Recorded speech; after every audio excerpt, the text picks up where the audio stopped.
Quisiera por favor que fueran conmigo al primer libro de Crónicas.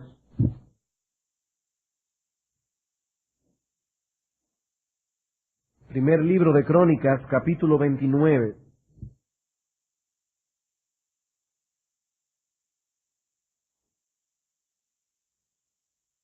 Vamos a leer los versículos 18 y 19. Primera de Crónicas, primer libro de Crónicas, capítulo 29, vamos a leer los versículos 18 al 19.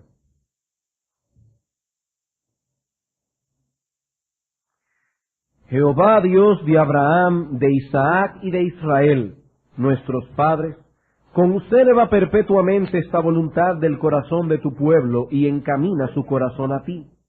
Asimismo, da a mi hijo Salomón corazón perfecto, para que guarde tus mandamientos, tus testimonios y tus estatutos, y para que haga todas las cosas y te edifique la casa para la cual yo he hecho preparativos. Vamos a orar. Una vez más, oh bendito Señor nuestro, nos dirigimos a ti en esta tarde, ahora para suplicarte específicamente una vez más, que tú tengas a bien bendecir la exposición de tu palabra. Señor, mira el numeroso grupo de padres y madres que se encuentran en este lugar, con un verdadero deseo en sus corazones de criar a sus hijos en tu temor. Pero necesitamos que tú nos des sabiduría y entendimiento espiritual a través de la exposición de tu palabra, porque muchas veces tenemos buenos deseos, pero no estamos seguros de lo que debemos hacer.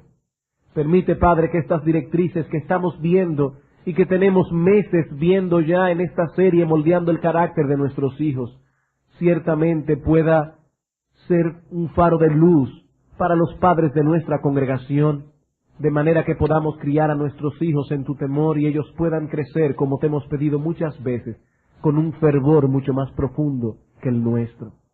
Señor, bendícenos en esta tarde, danos corazones entendidos. Te lo pedimos en Cristo Jesús. Amén.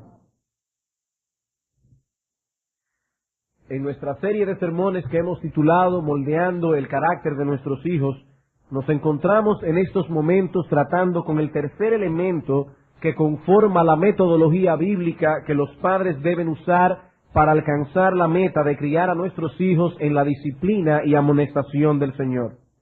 Como ustedes recordarán, en los primeros sermones de esta serie nos dedicamos a establecer cuál es la meta que debemos tratar de alcanzar en la crianza de nuestros hijos. Y luego que esa meta ha sido establecida, comenzamos a tratar con la metodología. Ya sabemos a dónde queremos llegar. Ahora estamos centrando nuestra atención en el método que usaremos para llegar a donde queremos llegar. Dijimos hace unos domingos atrás que esa metodología bíblica contiene 3 elementos. Para criar a nuestros hijos en la disciplina y amonestación del Señor, debemos, en primer lugar, impartirles una cuidadosa y concienzuda educación religiosa. En segundo lugar, debemos reforzar esa instrucción, ya sea a través de la corrección y la disciplina, o a través de palabras de aliento, según el caso lo requiera. Y en tercer lugar, debemos orar regularmente por nuestros hijos. Y es precisamente en el estudio de este tercer elemento que nos encontramos ahora, la oración regular paterna. Hemos tomado algunas oraciones claves de las Escrituras, donde algunos padres y madres oraron por sus hijos, y hemos pretendido o hemos querido, es nuestro propósito, que esas oraciones claves nos sirvan de modelo para nuestras propias oraciones al interceder delante del trono de la gracia por nuestros hijos. En primer lugar, consideramos la oración de Ana por Samuel y aprendimos que los padres deben orar por sus hijos aún antes de que ellos nazcan y que deben pedir no solo por la concepción y el nacimiento de sus hijos, sino también porque sus corazones, nuestros corazones, no tengan una atadura idolátrica hacia ellos. Luego vimos la oración de Abraham por Ismael y aprendimos que los padres deben interceder delante del trono de Dios por la salvación, por la perseverancia y por la vida espiritual de sus hijos. En tercer lugar, consideramos la oración de David por el hijo que tuvo con Betsabé y aprendimos que los padres debemos orar porque Dios preserve a nuestros hijos de penalidades, dolor o muerte cuando éstos se encuentren atravesando por algún período de aflicción, enfermedad o cualquier otro peligro. Y en la tarde de hoy consideraremos el último ejemplo que vamos a ver, la oración de David por su hijo Salomón, de la cual aprenderemos que los padres también debemos orar por el servicio y utilidad de nuestros hijos en el reino de Dios.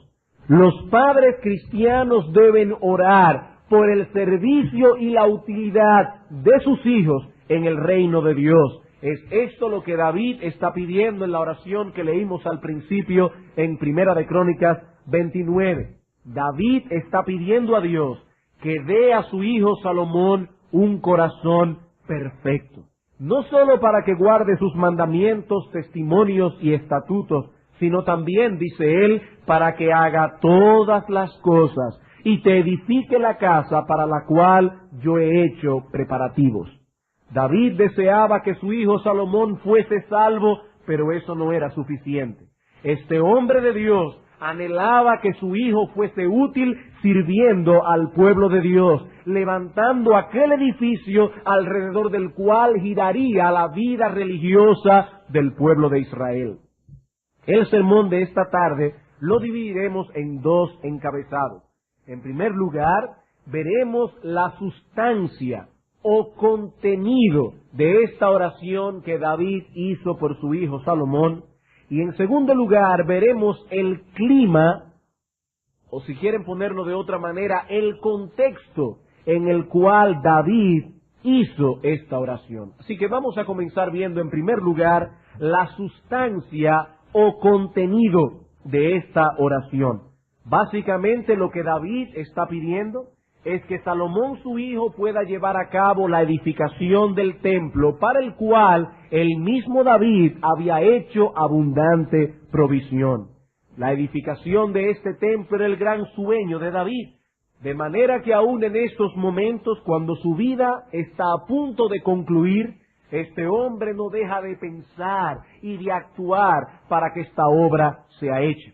En esas horas finales, David tenía una preocupación que lo consumía: la gloria de Dios, la edificación de su pueblo y la extensión de los propósitos redentores de Dios con la humanidad. Repito, hermanos, la pasión que consumía a David en este momento no era simplemente construir un edificio. Había algo más en el corazón de este hombre de Dios. La pasión que lo consumía era la gloria de Dios, la edificación del pueblo de Dios y la extensión de los propósitos redentores de Dios con la humanidad. Todo eso, de un modo u otro, estaba envuelto en ese anhelo de construir una casa en la cual Dios fuese adorado. Esa era su visión. Y David quería estar seguro de que su hijo Salomón, el cual lo sucedería en el trono de Israel, compartiera esa misma visión que David tenía, que fuese en ese sentido un corazón juntamente con el de David, su padre. Vamos por un momento unas páginas atrás, en el mismo libro de Crónicas, al capítulo 22. Primer libro de Crónicas, capítulo 22, y vamos a leer los versículos 1 al 10. David acaba de encontrar un lugar apropiado para la edificación del templo, la heredad de Arauna Jebuseo. Y dice en el versículo 22, dijo David: aquí estará la casa de Jehová Dios, y aquí el altar del holocausto para Israel. Versículo 2. Después mandó David que se reuniese a los extranjeros que había en la tierra de Israel, y señaló de entre ellos canteros que labrasen piedras para edificar la casa de Dios.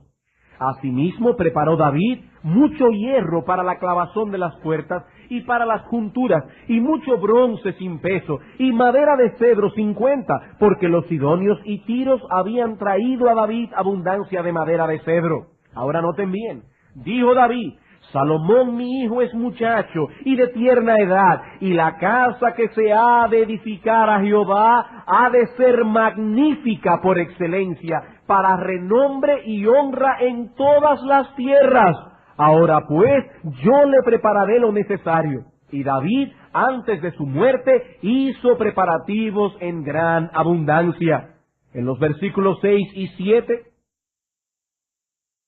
dice David, a Salomón su hijo le mandó que edificase casa a Jehová Dios de Israel. Y dijo David a Salomón, hijo mío, en mi corazón tuve el edificar templo al nombre de Jehová mi Dios. Mas vino a mí palabra de Jehová diciendo, tú has derramado mucha sangre y has hecho grandes guerras, no edificarás casa a mi nombre porque has derramado mucha sangre en la tierra delante de mí. He aquí te nacerá un hijo, el cual será varón de paz, porque yo le daré paz de todos sus enemigos en derredor. Por tanto su nombre será Salomón, y yo le daré paz y reposo sobre Israel en sus días. Él edificará casa a mi nombre, y él me será a mí por hijo, y yo le seré por padre, y afirmaré el trono de su reino sobre Israel para siempre. Noten, hermanos, que el asunto que consumía a David no era únicamente la construcción de un edificio, como si eso fuera importante en sí mismo. Lo que consumía a este hombre era su pasión por la gloria de Dios, como dice en el versículo 5. La casa que se ha de edificar a Jehová ha de ser magnífica por excelencia. ¿Para qué? Para que digan que David era un rey de mucho poder y que el pueblo de Israel era glorioso. No, hermanos, la preocupación de David era la gloria de Dios. Al pedir al Señor entonces que conceda a su hijo Salomón un corazón adecuado para hacer esta obra, David está diciendo a Dios, en otras palabras, Señor, permite que mi hijo complete esta obra, que mi hijo comparta conmigo la misma visión y el mismo celo ferviente por tu gloria, por tu reino, por tu casa, por tu nombre. Que mi hijo comparta mis prioridades y ponga todo su empeño en concluir esta obra que tanto he anhelado construir. Eso es lo que David está orando y esa debe ser nuestra oración por nuestros hijos. Padres, escuchen bien. No debemos pedir simplemente que nuestros hijos sean salvos de la condenación del infierno. Nuestro amor por la obra de Dios, por su gloria, por su nombre, por su reino, deben movernos a orar de otro modo por ellos. Por supuesto que vamos a orar por la salvación de nuestros hijos, pero no debemos quedarnos allí como si todo nuestro problema fuese que nuestros hijos nos acompañen en el cielo por toda la eternidad. No, hermanos, debemos orar también que nuestros hijos compartan nuestra misma visión, que nuestros hijos compartan nuestro celo, nuestras prioridades, que ellos puedan traspasar a las próximas generaciones que vendrán la obra que nosotros hemos comenzado. Debemos orar que nuestros hijos puedan estar comprometidos de corazón con la tarea de continuar edificando un templo para Jehová nuestro Dios. Y estoy usando la palabra templo en su sentido nuevo testamentario. Las escrituras del Nuevo Testamento nos dicen que el templo de Dios en el Nuevo Pacto es la iglesia. No son paredes, no son ventanas, no son puertas, es la iglesia. Y es ese el templo que los cristianos deben dedicarse a cuidar y edificar hasta que Cristo vuelva. Hermanos, padres cristianos que me escuchan, si amamos el reino de Dios y su gloria, esa debe ser nuestra preocupación, la misma que manifestó David en esta oración por su hijo Salomón.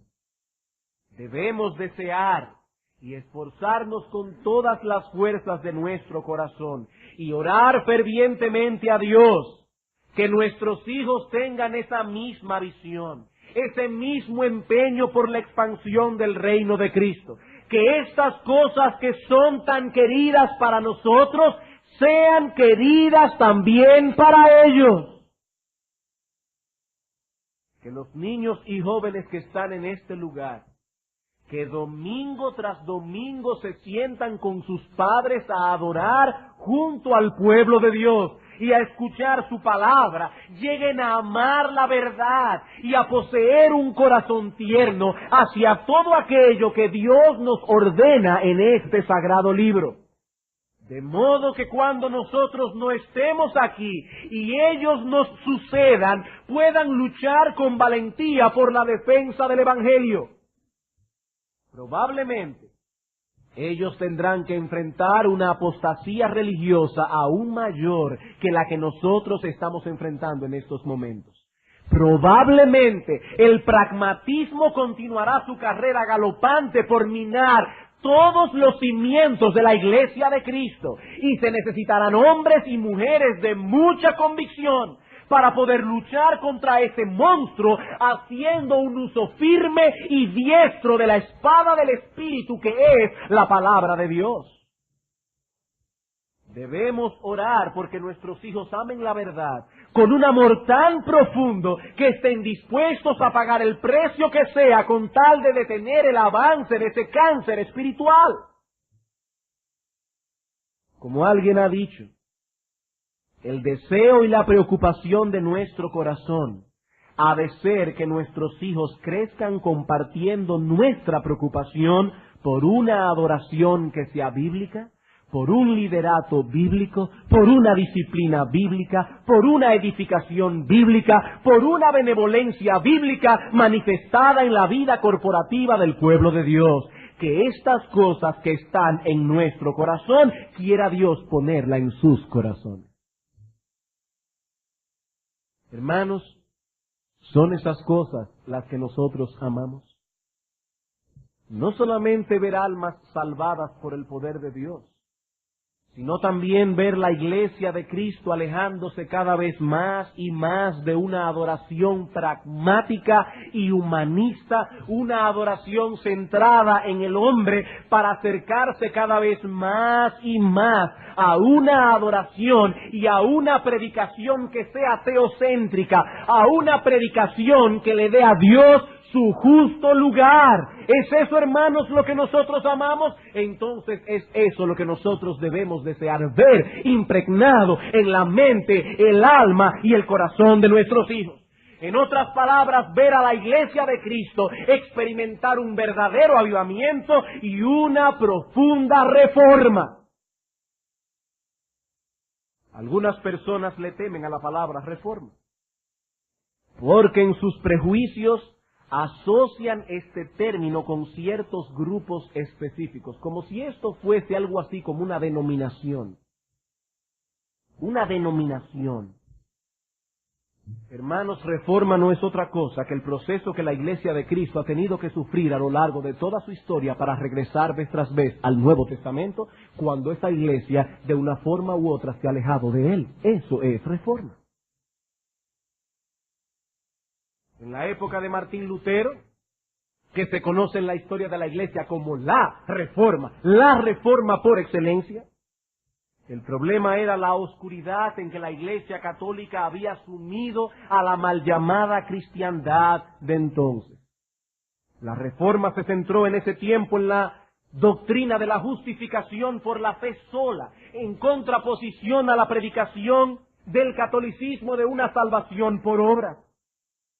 En la época de los puritanos, la reforma consistió en devolver a la Iglesia una adoración bíblica pura, en contraposición a las innovaciones que el anglicanismo insistía en imponer por la fuerza, aliada como estaba en ese entonces con el poder imperial.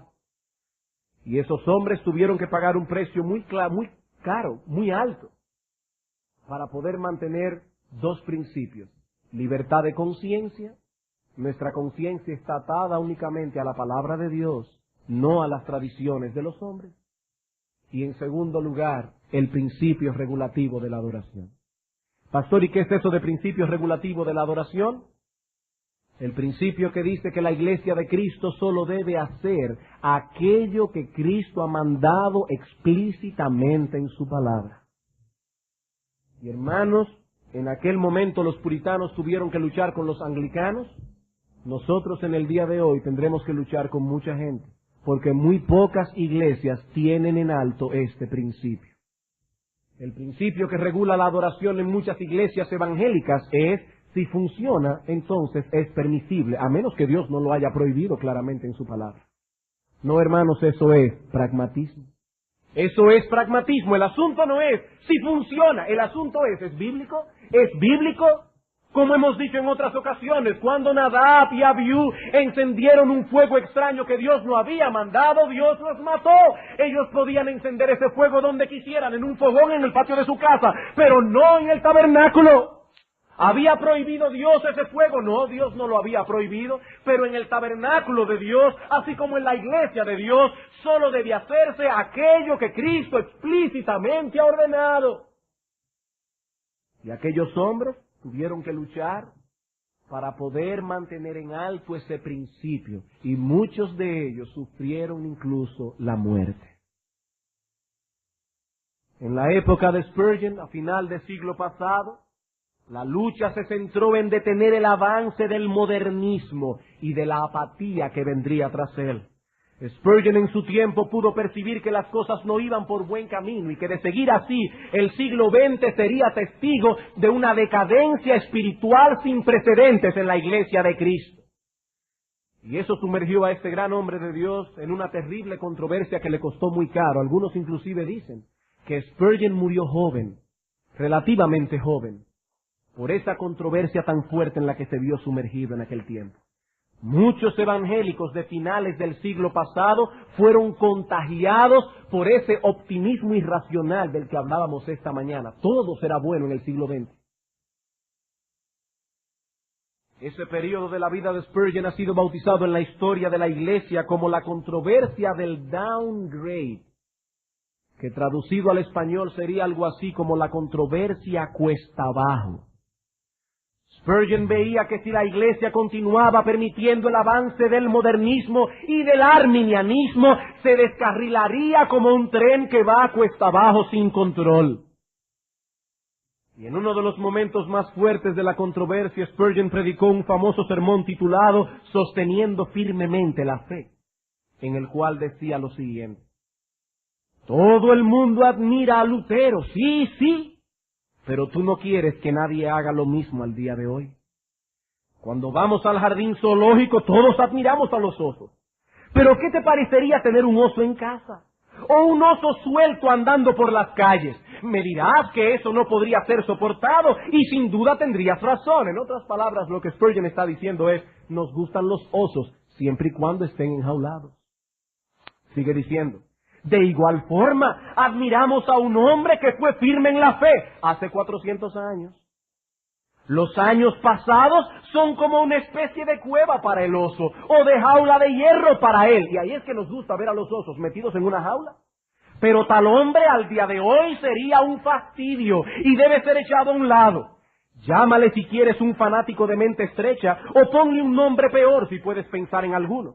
No obstante, imagínate que en aquellas épocas pasadas, Lutero, Zwinglio, Calvino y los demás hubiesen dicho, el mundo está fuera de orden, pero si tratamos de arreglarlo, solo ocasionaríamos un problema mayor y caeríamos en desgracia. Vayamos a nuestras recámaras, pongámonos el gorro de dormir y durmamos ahora en los peores tiempos. Tal vez cuando despertemos, todo se habrá tornado en algo mejor.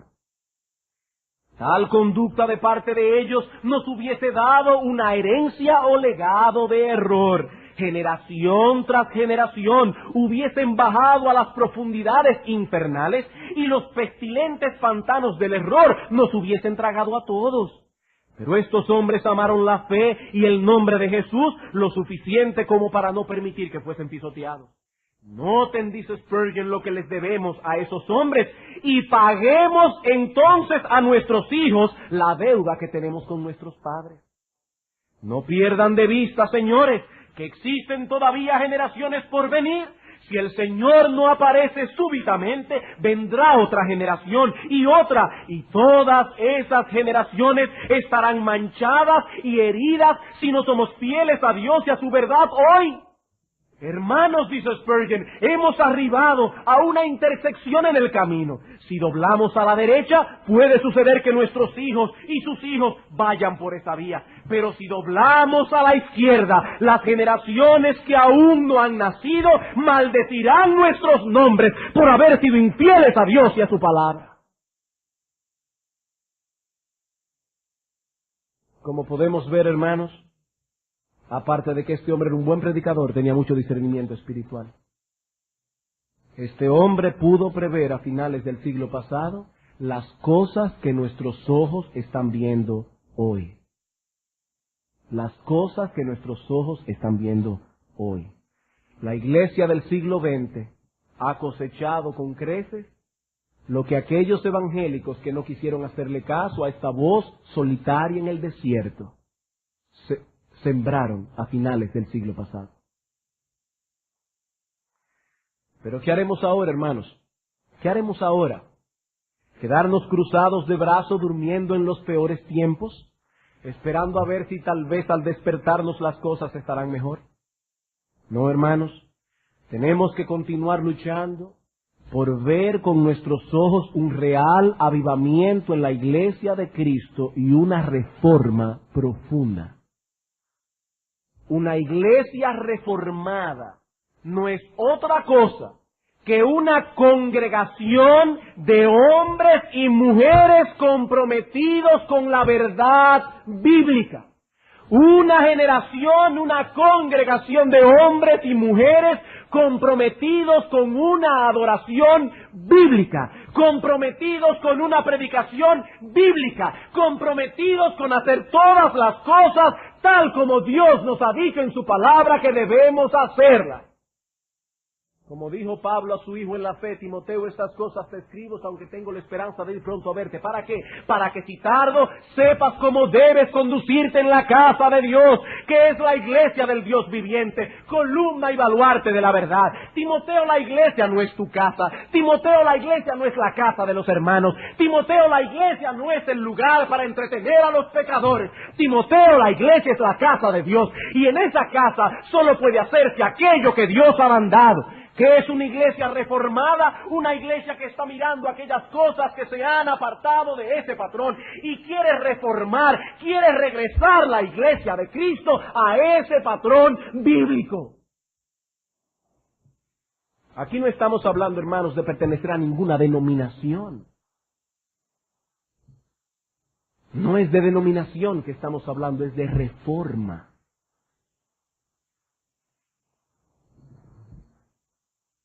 Hermanos, debemos desear con todas las fuerzas de nuestro corazón que podamos ver cada día más iglesias comprometidas con las Escrituras y orar porque nuestros hijos compartan esa misma visión. Debemos orar que esas cosas sean preciosas a nuestros hijos como lo son para nosotros. Así oró David por Salomón y así debemos orar nosotros por los nuestros. Noten que David no se limitó a decir, Señor, que mi hijo Salomón construya el templo. No. Él oró de otro modo, Señor, da a mi hijo Salomón un corazón perfecto. Un corazón perfecto. David sabía que este era un problema del corazón. Si vamos a orar inteligentemente por nuestros hijos, tenemos que tomar esto en cuenta. Nuestros hijos no tendrán la misma visión que nosotros, ni nuestras preocupaciones por el avance del reino de Dios, si no poseen un corazón perfecto. Es eso lo que tenemos que pedir que Dios conceda a nuestros hijos. Ahora bien, ¿y qué significa esto? ¿Está pidiendo David que Salomón tuviese un corazón sin pecado? ¿Un corazón perfecto en santidad? La respuesta es, por supuesto, que no. Eso contradeciría por completo el resto de las enseñanzas de las Escrituras. Ninguna persona en este mundo tiene una vida impecable. Eso es lo que aguarda a los cristianos, pero cuando lleguen a sus moradas eternas. Mientras tanto, tendremos que luchar continuamente con la corrupción que mora en nosotros. Esta palabra perfecto, más bien significa no dividido, no dividido. Eso es lo que David está pidiendo por su hijo Salomón, un corazón no dividido. Es la misma idea de la expresión que usamos en español cuando decimos a alguien que lo amamos con todo nuestro corazón. Veamos algunos ejemplos que puedan arrojar luz sobre el significado de esta palabra, sobre todo en los libros históricos de Reyes y Crónicas. Primer libro de Reyes, capítulo 11. Primer libro de Reyes, capítulo 11.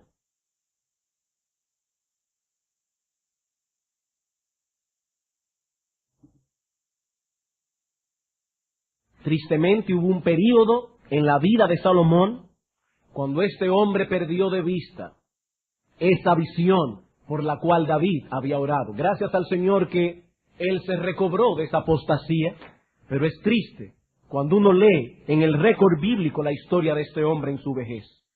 Dice en el versículo 4, y cuando Salomón era ya viejo, sus mujeres inclinaron su corazón tras dioses ajenos, y su corazón no era perfecto con Jehová su Dios, como el corazón de David su padre. ¿Por qué el corazón de Salomón en este momento no era perfecto? Porque era un corazón dividido. Salomón estaba dividiendo sus afectos entre Jehová, el Dios de Israel, así como también los dioses de Moab, Sidón, Tiro, etc. Primer libro de Reyes, capítulo 15, versículos 1 al 3.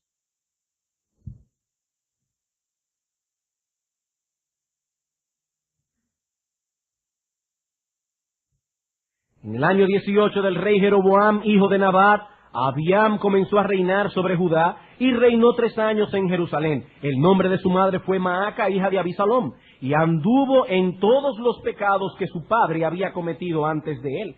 Y no fue su corazón perfecto con Jehová su Dios como el corazón de David su padre. Este hombre cometió el mismo pecado que Salomón, dividió sus afectos entre el Dios de Israel y otros dioses. En el mismo capítulo, versículos 11 al 14. Asa hizo lo recto ante los ojos de Jehová como David su padre. ¿Por qué? Porque quitó del país a los sodomitas y quitó todos los ídolos que sus padres habían hecho.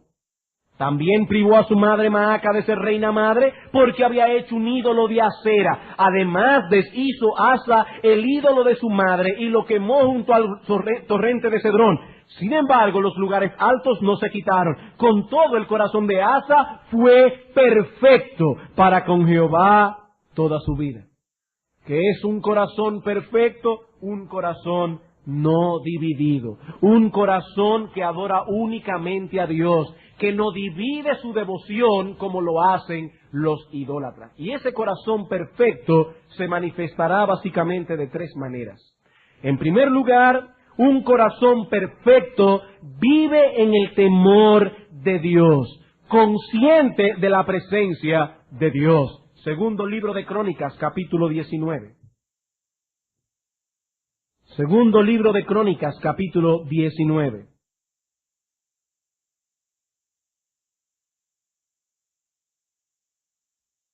Hablando aquí del rey Josafat, dice en el versículo 8. Puso también Josafat en Jerusalén a algunos de los levitas y sacerdotes, y de los padres de familia de Israel, para el juicio de Jehová y para las causas.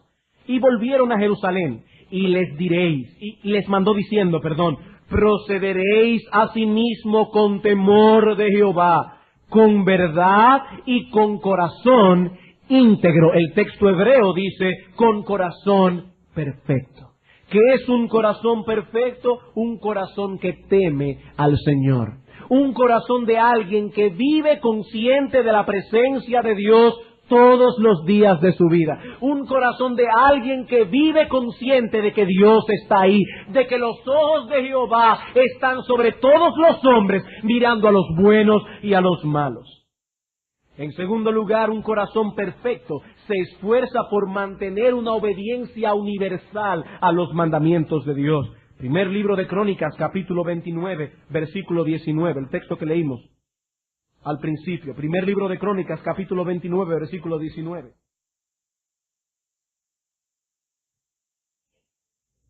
Asimismo da a mi hijo Salomón corazón perfecto. ¿Y cómo se manifestará ese corazón? Para que guarde tus mandamientos, tus testimonios y tus estatutos. 3 palabras usa aquí David orando al Señor para que nada quede fuera del foco de su atención. Señor, que mi hijo tenga un corazón que guarde tu palabra con una obediencia universal. ¿Y qué es eso, pastor, de una obediencia universal? Una obediencia que no discrimina mandamientos. Una obediencia que no dice, bueno, esto me parece lógico, lo voy a hacer, pero esto me parece muy fuerte. No, hermanos, una obediencia universal. Que si Dios nos dice, vete al puente Duarte y tírate de cabeza, está bien, Señor, amén. Dios no ha dicho eso. Pero si Dios lo hubiese dicho, eso es una obediencia universal. Hay personas que discriminan la palabra de Dios. Esto sí, pero esto no. Como decía el pastor Eduardo esta mañana, yo guardo los 9 de los 10 mandamientos. No, pero es que son 10. Son 10, no 9. Si Dios hubiese querido que fuesen 9, hubiese dado 9, pero dio 10. Obediencia universal a los mandamientos de Dios. Y saben una cosa, hermanos, cuando una persona no tiene ese corazón perfecto y comienza a discriminar los mandamientos, termina violándolo todo. El que no respeta un mandamiento no respeta ninguno. Los otros los guarda porque le son cómodos a su corazón. Entonces, a la larga, no está obedeciendo a Dios, está obedeciendo su propia comodidad y su propia lógica. ¿Qué es un corazón perfecto? Un corazón que guarda los mandamientos de Dios. Primer libro de Reyes, capítulo 8, versículo 61.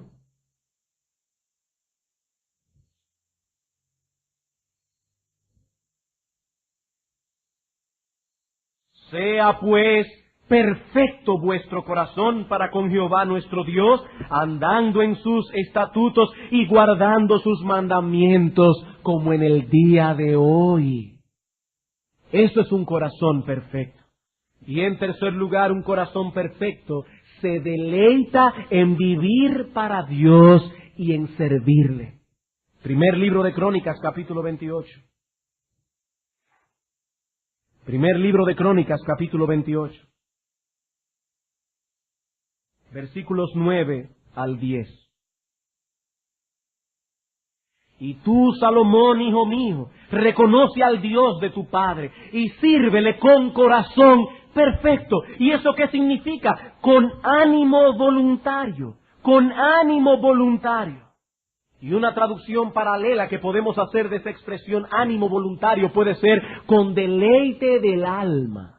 Con deleite del alma. Vean el capítulo 29, versículo 9. Y se alegró el pueblo por haber contribuido voluntariamente, porque de todo corazón ofrecieron a Jehová voluntariamente. El pueblo estaba contento, el pueblo estaba alegre, gozoso de haber podido ofrendar para la construcción del templo. El pueblo estaba alegre de haberse podido involucrar en este servicio a Dios.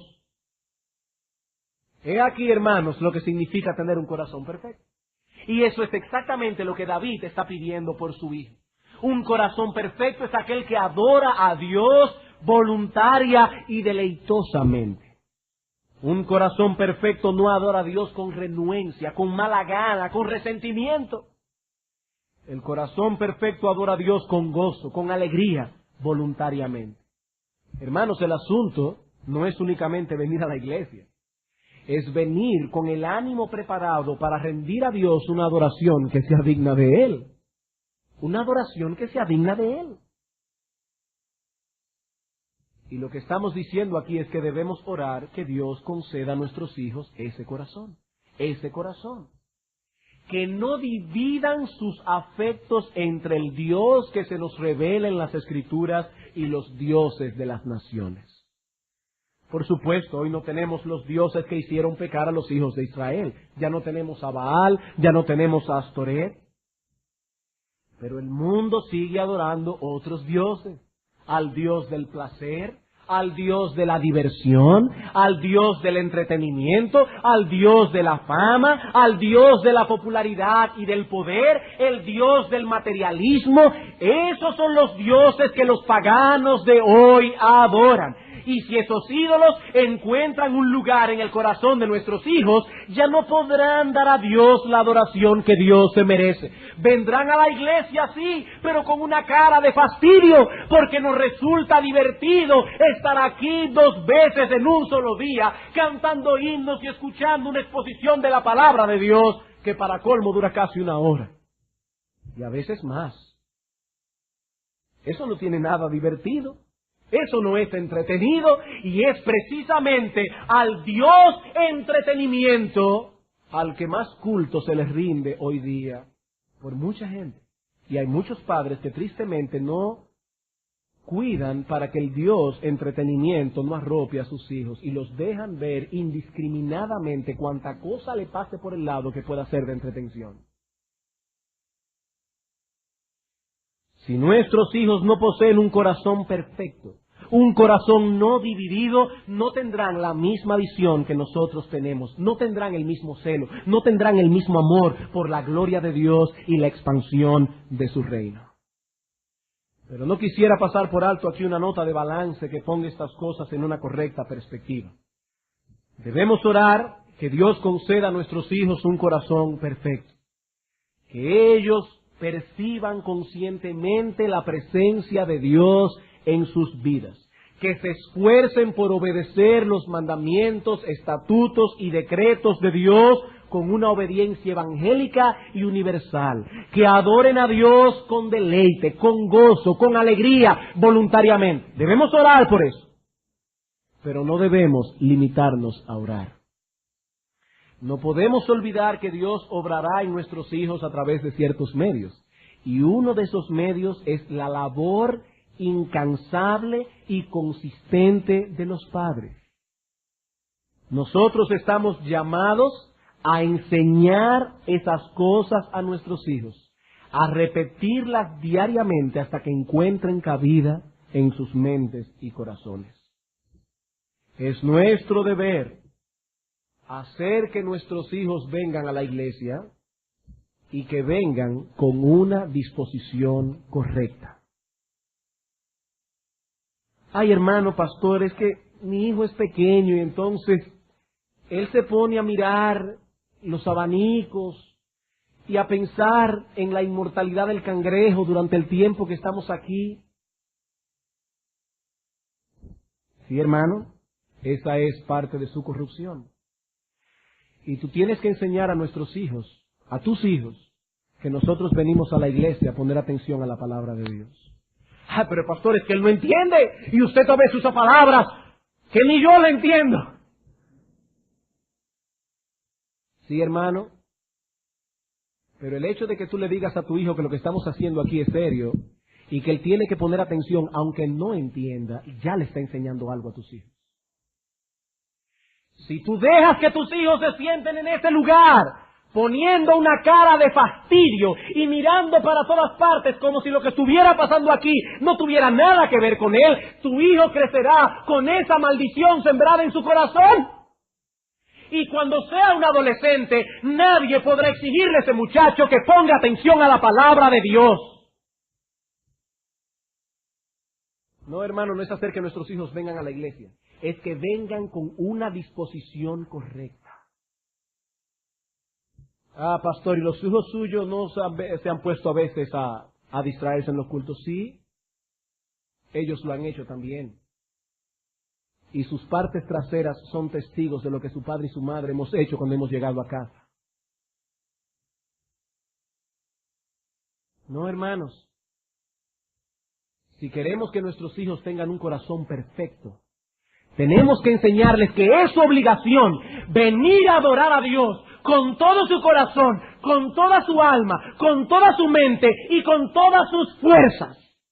No es venir aquí a casi ni abrir la boca y cantar entre dientes, porque esa no es la adoración que nuestro Dios se merece.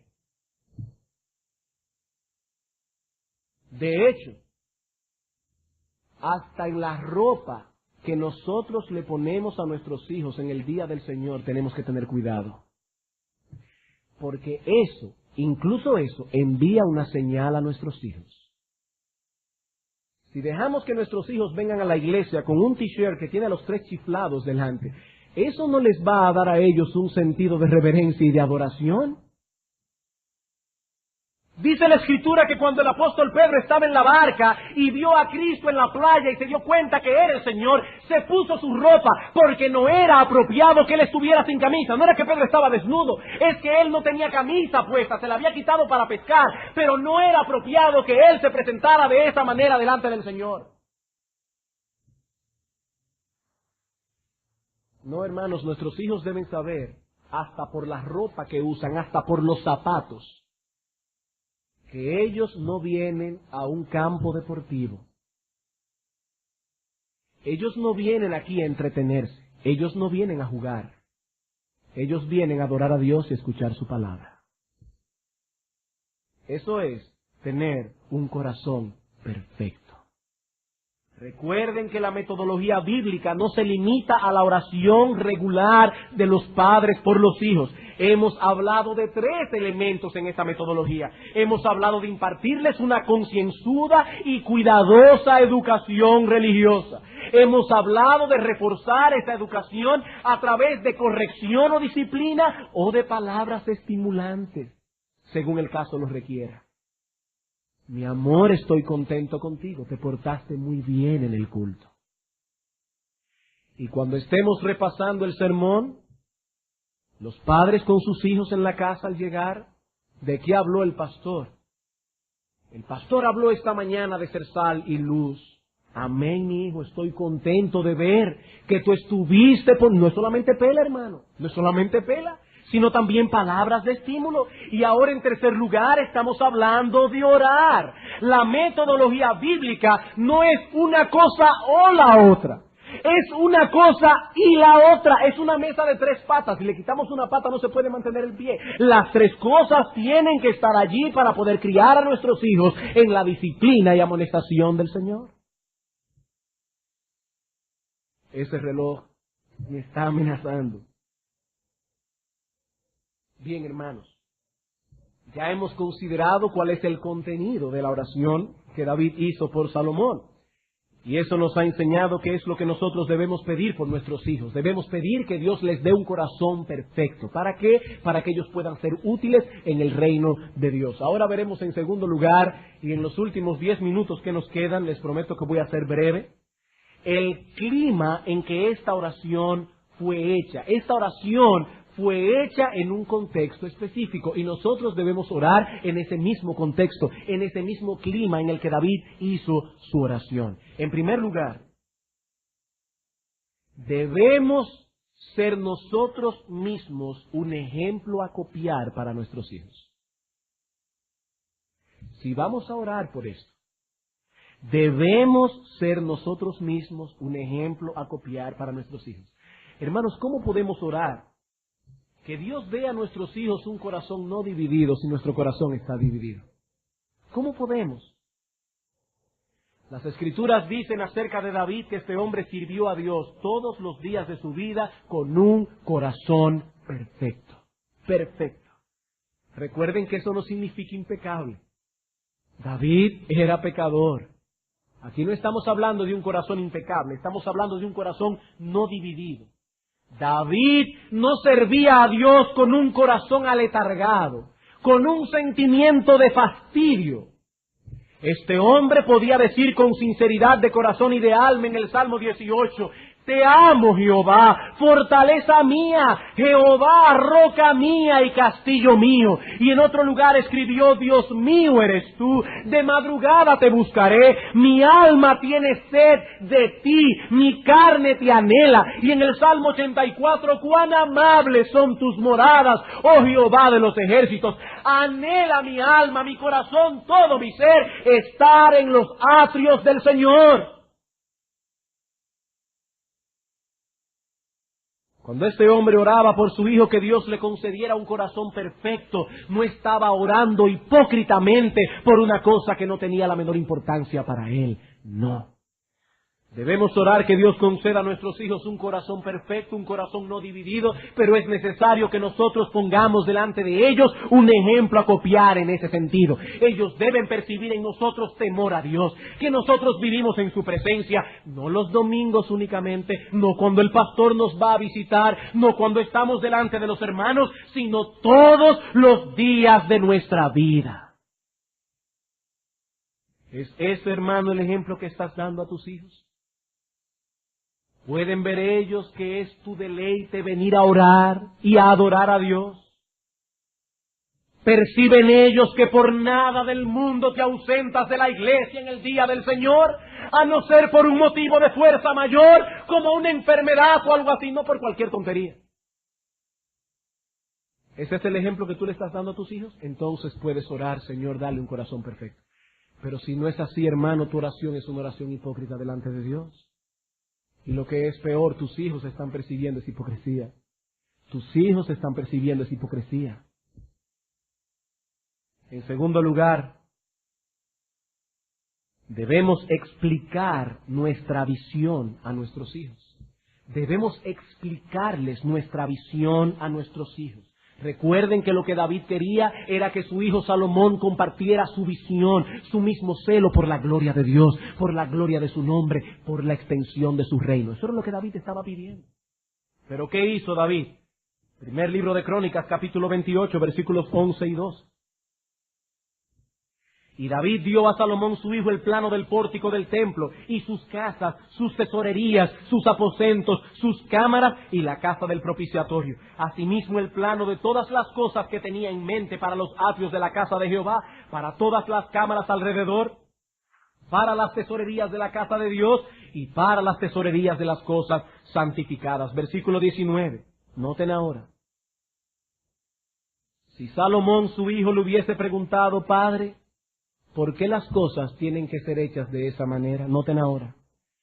Todas estas cosas, dijo David, me fueron trazadas por la mano de Jehová, que me hizo entender las obras del diseño. David no le dijo, bueno, hijo mío, este es el modelo más práctico que yo he podido encontrar. Tú sabes que la cosa es tan carísima y este es el templo más adecuado. No, hermano, no.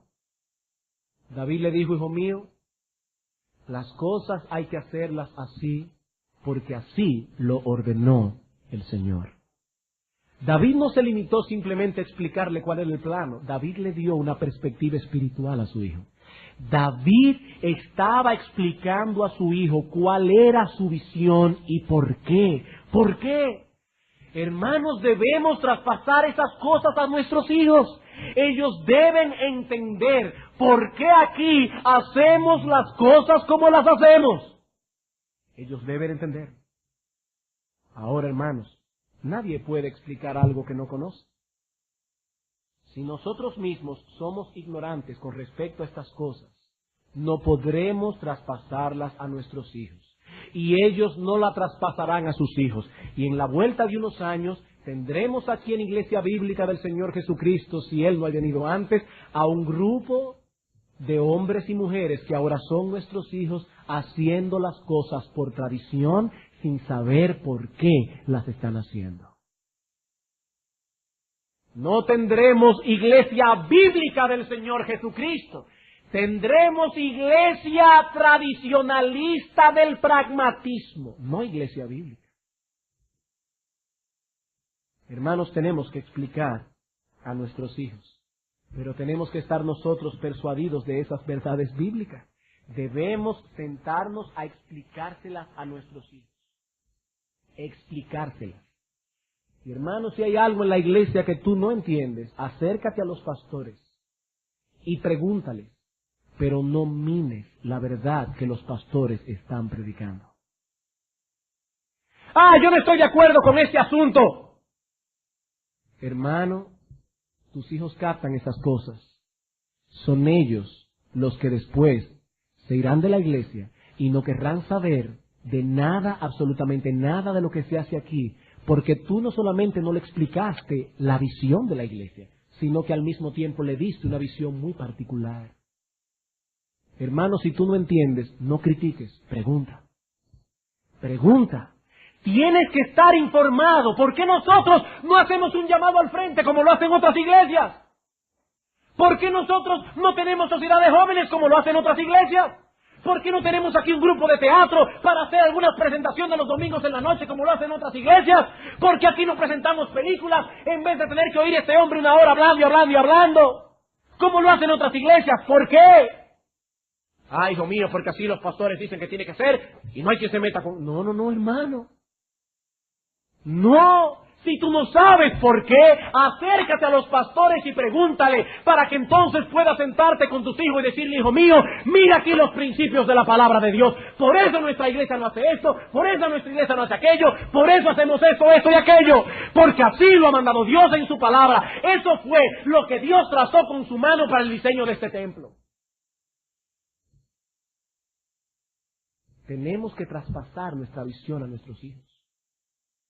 Si no es así, no pidamos a Dios un corazón perfecto para ellos. Pero hay algo más. Primer libro de Crónicas, capítulo 28, versículo 20. Dijo además David a Salomón su hijo, anímate y esfuérzate, y manos a la obra, no temas ni desmayes, porque Jehová Dios, mi Dios, estará contigo. Él no te dejará ni te desamparará hasta que acabes toda la obra para el servicio de la casa de Jehová. ¿En qué clima oró David? En un clima de aliento para su hijo. Hermanos, debemos alentar a nuestros hijos. ¿Cómo lo hizo David? Salomón, no desmayes. Eres joven y es una gran obra la que tienes por delante, pero no te acobardes, porque no lo vas a hacer en tus propias fuerzas. El mismo Dios que estuvo conmigo estará contigo. Niños y jóvenes que están aquí, escúchenme bien. Escúchenme bien. Vendrá el tiempo cuando nosotros no estaremos aquí. Ese tiempo llegará a menos que el Señor vuelva rápido. Niños, jóvenes, probablemente vuestros padres no estarán aquí. Ni los pastores estarán aquí. Ni los diáconos estarán aquí. Los diáconos que están ahora estarán en la presencia del Señor. Ese tiempo llegará, eso es inevitable. Y cuando eso ocurra, niños y jóvenes, ustedes los que hayan conocido al Señor, los que hayan sido regenerados por la gracia de su Espíritu, tendrán sobre sus hombros la tarea de seguir esta obra adelante. ¿Ustedes piensan que estamos exagerando? No piensen eso. El tiempo pasa rápido. El tiempo pasa rápido. Nosotros hemos tenido que enfrentar muchas dificultades para llegar hasta aquí. Ustedes también tendrán que enfrentarlas. Pero Dios ha estado con nosotros y estará con vosotros también. El mismo Dios que nos ha sostenido, el mismo Dios que nos ha guiado, continuará sosteniéndolos y guiándolos, siempre que ustedes se mantengan en el camino de las Escrituras, sin apartarse a derecha ni a izquierda. Aquí hay muchos jóvenes que están a punto de entrar en la universidad. Muchos varones. Quizás entre ustedes hay algunos que Dios llamará para la obra del ministerio. ¿Cuál es vuestra visión? ¿Cuál es vuestra visión? ¿Hacer una carrera, ser profesionales y ser millonarios? ¿Cuál es vuestra visión? Porque algún día nosotros no estaremos aquí. Nosotros no estaremos aquí. Y padres, he aquí nuestra responsabilidad.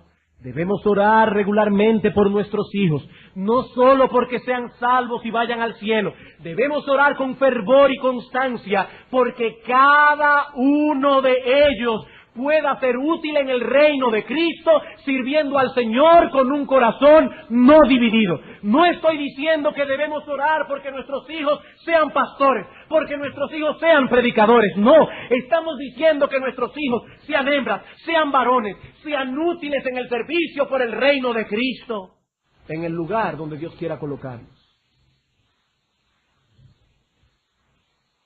Sí, sería una honra que Dios diera que nuestros hijos sean pastores, pero es un llamamiento de Dios. Si mi hijo decide ser médico y esa es la voluntad de Dios, su padre lo apoyará, porque yo no voy a imponer una carga sobre su conciencia de que él debe seguir la carrera que yo he seguido. Eso es un llamamiento de Dios. Pero ¿saben cuál debe ser el deseo de nuestro corazón? Que sea médico, ingeniero o plomero, que lo haga para la gloria de Dios, que sea útil en el reino de Cristo, y es por eso que debemos orar. que cuando nosotros no estemos aquí, nuestros hijos defiendan con las garras las cosas que a nosotros nos ha costado trabajo edificar. Hermanos, las armas de nuestra milicia no son carnales. Criar hijos para Dios es una tarea que está muy por encima de nuestras posibilidades. Debemos orar constantemente por nuestros hijos. Orar constantemente a Dios por ellos. Vamos a orar.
Impartirles una cuidadosa y concienzuda educación religiosa. En segundo lugar, debemos reforzar esa instrucción, ya sea a través de la corrección y la disciplina o a través de palabras de aliento, según el caso lo requiera. Y en tercer lugar, debemos orar regularmente por nuestros hijos. Y es precisamente en el estudio de este tercer elemento que nos encontramos ahora, la oración regular paterna. Hemos tomado algunas oraciones claves de las Escrituras, donde algunos padres y madres oraron por sus hijos, y hemos pretendido o hemos querido, es nuestro propósito, que esas oraciones claves nos sirvan de modelo para nuestras propias oraciones al interceder delante del trono de la gracia por nuestros hijos. En primer lugar, consideramos la oración de Ana por Samuel y aprendimos que los padres deben orar por sus hijos aún antes de que ellos nazcan y que deben pedir no solo por la concepción y el nacimiento de sus hijos, sino también porque sus corazones, nuestros corazones, no tengan una atadura idolátrica hacia ellos. Luego vimos la oración de Abraham por Ismael. Y aprendimos que los padres deben interceder delante del trono de Dios por la salvación, por la perseverancia y por la vida espiritual de sus hijos.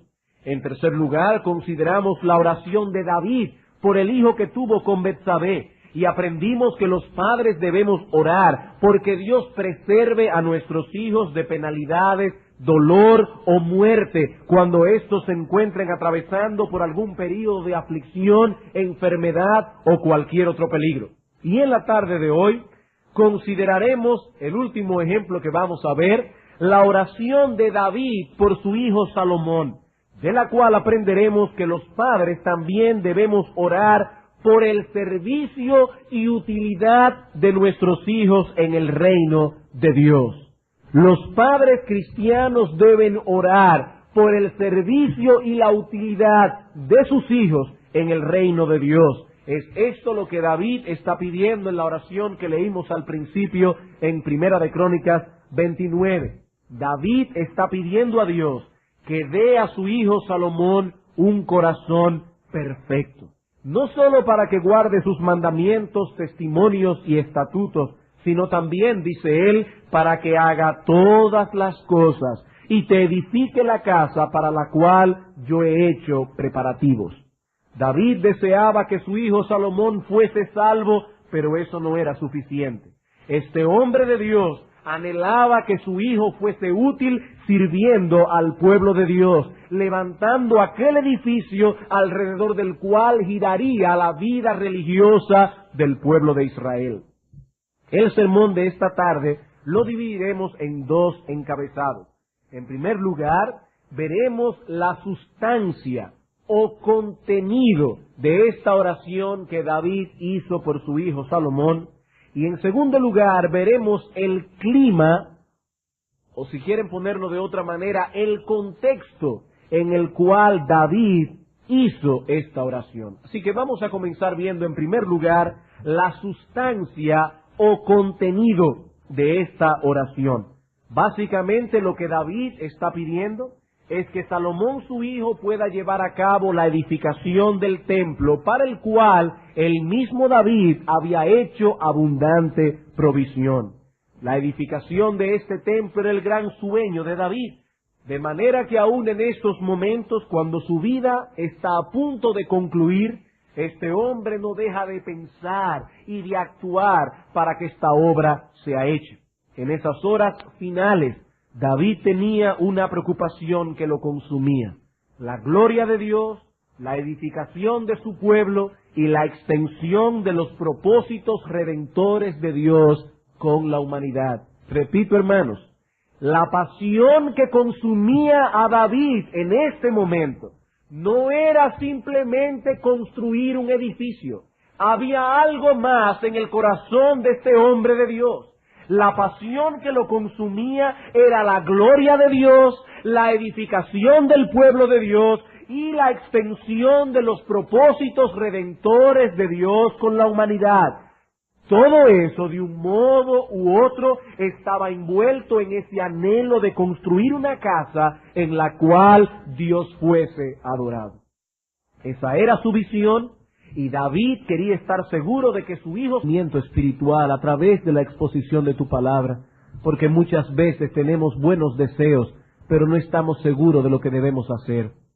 Permite, Padre, que estas directrices que estamos viendo y que tenemos meses viendo ya en esta serie moldeando el carácter de nuestros hijos, ciertamente pueda ser un faro de luz para los padres de nuestra congregación, de manera que podamos criar a nuestros hijos en tu temor y ellos puedan crecer, como te hemos pedido muchas veces, con un fervor mucho más profundo que el nuestro.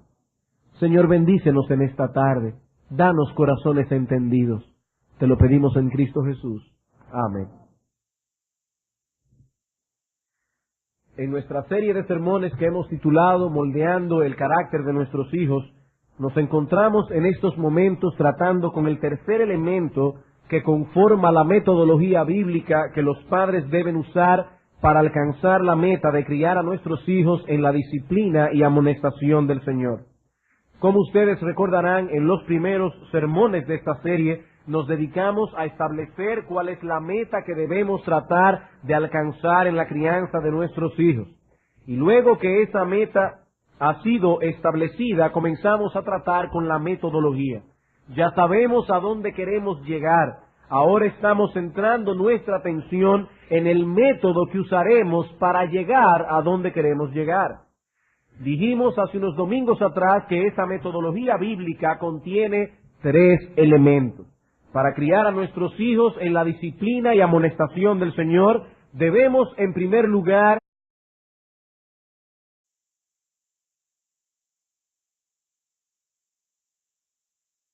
Quisiera por favor que fueran conmigo al primer libro de Crónicas.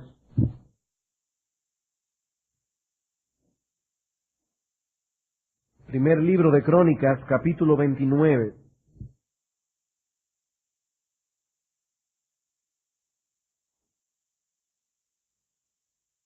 Vamos a leer los versículos 18 y 19. Primera de Crónicas, primer libro de Crónicas, capítulo 29, vamos a leer los versículos 18 al 19.